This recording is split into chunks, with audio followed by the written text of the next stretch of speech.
Assalamu alaikum. Welcome to Naim's Virtual Academy. Today we will discuss the political situation from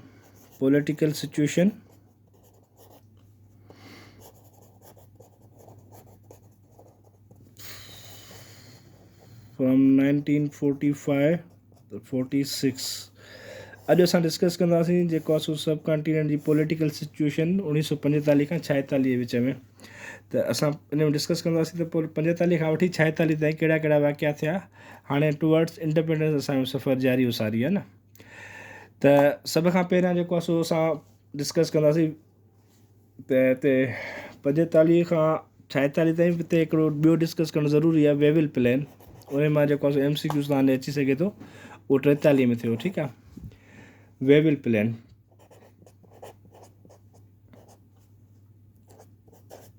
ठीकु, वेविल plan 1943 जो अथव। हाणे वेविल plan छा हुयो? लॉर्ड वेविल जॾहिं वाइसराय थियो सब कॉन्टिनेंट जो, Lord वेविल took the charge of viceroy of the subcontinent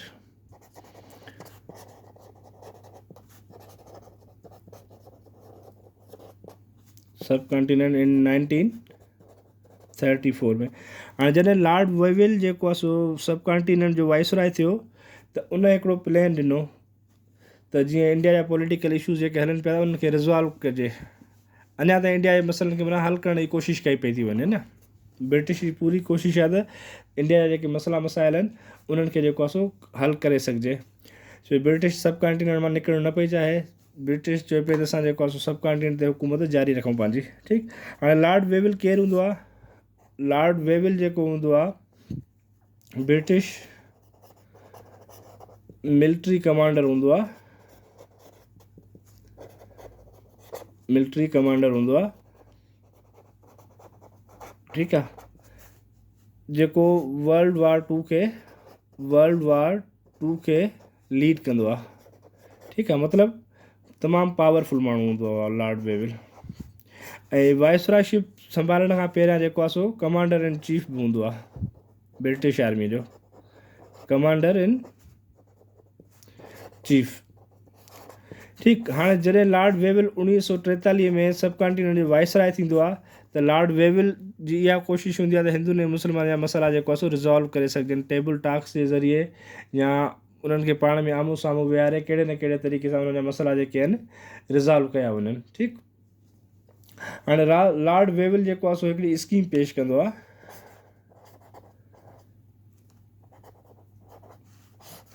Lord वेविल हिकिड़ी स्कीम ॾींदो आहे, उन स्कीम खे चवंदा आहिनि वेविल प्लान।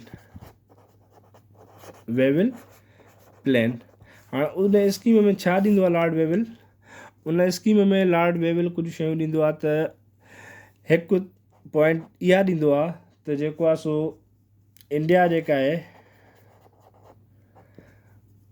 इंडिया या सब कॉन्टिनेंट, ठीकु आहे, पहिरियां इंडिया हुयो, सब कॉन्टिनेंट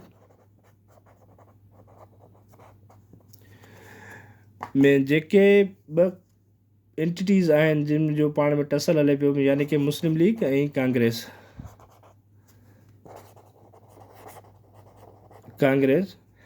इन्हनि खे जेको आहे सो face to face table talk कराइजे। फेस टू फेस आम्हूं साम्हूं विहारे उन्हनि जूं टेबल टॉक्स करायूं वञनि। ठीकु, टेबल टॉक्स जे ज़रिए जेकॾहिं मसइला रिज़ॉल्व थी सघनि था त उनखे मसइलनि खे अॻिते वधाइण जी ज़रूरत न आहे। माना वेविल जे प्लान में हिकिड़ी इहा शइ हुई त ॿिन्ही कुवतुनि खे, ॿिन्ही पार्टीज़ खे कीअं कमु क्लोज़र आणे सघिजे, ऐं त जीअं उहे हिकिड़ी टेबल ते वेही हिक ॿिए सां फेस टू फेस वेही मसइलनि खे आख़िरी हद ताईं जेको आहे सो रिज़ॉल्व करण जी कोशिशि कनि। छो हाणे असांजो 43 खां पोइ 40 खां वठी 47 ताईं जेको सफ़र आहे उहो आज़ादी तरफ़ तेज़ी सां वधे पियो। हिकिड़ी इहा पॉइंट ॾिनई। ॿियो जेको आहे हुन वेविल चयो त जेको आहे सो जेका वाइसराय काउंसिल ठहंदी, वाइसराय काउंसिल, उन में जेको आहे सो 14 मिनिस्टर्स हूंदा ऐं उन काउंसिल में जेको आहे सो मुस्लमाननि खे equal majority seats reserve allot कयूं वेंदियूं, मेजॉरिटी सीट्स अलॉट कयूं वेंदियूं। ठीकु आहे। हाणे वे विल ॿियूं जेको आहे सो इहा पॉइंट ॾिनी त जेके 14 मिनिस्टर हूंदा उन्हनि में अधु त जेको आहे सो तव्हांजा वाइसरॉय हूंदा ब्रिटिशर्स जा हूंदा। ठीकु आहे।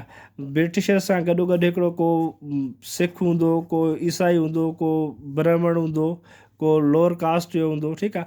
उन्हनि सां गॾु बाक़ी जेके बचनि 10 सीट्स बचनि पियूं उन्हनि में जेको आहे सो 5 सीट्स जेको आहे उन्हनि चयो त मुस्लमाननि जूं हूंदियूं। 5 सीट्स जेको आहे सो मुस्लमाननि जूं हूंदियूं। ठीकु। हाणे त वेविल चयो त जेको आहे सो हाणे इन्हनि स्कीम खे जेको आहे सो इम्प्लीमेंट कयो वञे, पर इन स्कीम खे इम्प्लीमेंट करण लाइ सभ खां पहिरियां जेको आहे सो कांग्रेस ऐं जेको आहे सो ॿियो नंबर ते जेका वॾी एंटिटी हुई मुस्लिम लीग, इन्हनि जी जेको आहे सो रज़ामंदी ज़रूरी आहे, एग्री ज़रूरु हुजनि। पर वेविल प्लान खे न मुस्लिम लीग मञींदी आहे न कांग्रेस मञींदी आहे। अल्टीमेटली छा हूंदो आहे, वेविल जो प्लान जेको हूंदो आहे उहो फेल थी वेंदो आहे। हाणे वेविल प्लान मां जेको तव्हांजो हिकिड़ो MCQ अची सघे थो। ठीकु। कहिड़ो वेविल प्लान अची सघे थो? सिंपल, बसि त वेविल प्लान कॾहिं आयो। ठीकु आहे। वेविल प्लान कॾहिं आयो, सिंपल तव्हांजो जवाबु ईंदो वेविल प्लान जेको आहे सो उते सिर्फ़ु तव्हांजो साल हूंदो 1943 में आयो। ठीकु आहे। वेविल प्लान कंहिं ॾिनो? ॿियो MCQ, हू रिप्रेजेंटेड वेविल प्लान, हू रिप्रेजेंटेड वेविल प्लान। माना वेविल प्लान कंहिं ॾिनो? हिकिड़ो इहो थी वियो। ॿियो वेविल वेन वेविल प्लान वाज इंट्रोड्यूस्ड, हिकु इहो थी वियो। टियों जेको ईंदो Lord वेविल became the viceroy of subcontinent इंडेश। ठीकु आहे। हाणे इन में सिर्फ़ु 3 MCQ, वधीक तव्हां डिटेल में का शइ पढ़ण जी ज़रूरत ई कोन अथव। वेविल प्लान कंहिं रिप्रेजेंट कयो? छा कंहिं ॾिनो? वेविल प्लान लॉर्ड वेविल। ठीकु आहे। वेविल प्लान कॾहिं इंट्रोड्यूस करायो वियो? 1943। लॉर्ड वेविल जेको आहे सो वाइसरॉय कॾहिं थियो सब कॉन्टिनेंट जो? लॉर्ड वेविल जेको आहे सब कॉन्टिनेंट वाइसरॉय जेको थियो मार्च 1943 में थियो। कॾहिं? मार्च 1943 में लॉर्ड वेविल जेको आहे सो वाइसरॉय थियो सब कॉन्टिनेंट जो। ॿियो हिकिड़ो MCQ इहो बची सघे थो, लॉर्ड वेविल केरु हुयो? Who was Lord वेविल? Who was Lord वेविल। ठीकु आहे। हाणे इन जो जवाबु तव्हां सिंपल ईंदो, Lord वेविल was the viceroy of India. ऐं जेकॾहिं इहो सुवालु अचे त वाइसरॉय ऑफ इंडिया खां पहिरियां लॉर्ड वेविल जेको आहे छा हुयो, त तव्हांजो जवाबु छा हूंदो? Before taking charge of viceroy Lord वेविल was the छा हुयो? तव्हांखे ॾिठोसीं ब्रिटिश जेको आहे सो कमांडर इन चीफ हुयो ऐं ब्रिटिश मिलिट्रीअ जो जेको आहे सो कमांडर हुयो, जंहिं ब्रिटिशर्स खे जेको आहे World War II में लीड कयो अगेंस्ट द जर्मन्स। ठीकु आहे। जैपनीज़ जर्मन्स जे ख़िलाफ़ु जेको आहे सो जेको विड़ियो हुयो उहो तव्हांजो लॉर्ड वेविल उन फोर्स खे लीड पियो करे। सिंपल। वेविल प्लान मां 3 MCQs तव्हांखे हिते ई यादि करे छॾिणा आहिनि, पढ़ण जी ज़रूरत ई न आहे। वेविल प्लान कॾहिं आयो? वेविल प्लान 1943 में आयो। वेविल प्लान कंहिं ॾिनो? वेविल प्लान जेको आहे लॉर्ड वेविल ॾिनो। ठीकु आहे। ऐं लॉर्ड वेविल वाइसरॉय कॾहिं थियो सब कॉन्टिनेंट जो? लॉर्ड वेविल जेको आहे सब कॉन्टिनेंट वाइसरॉय जेको आहे थियो मार्च 1943 में। ठीकु।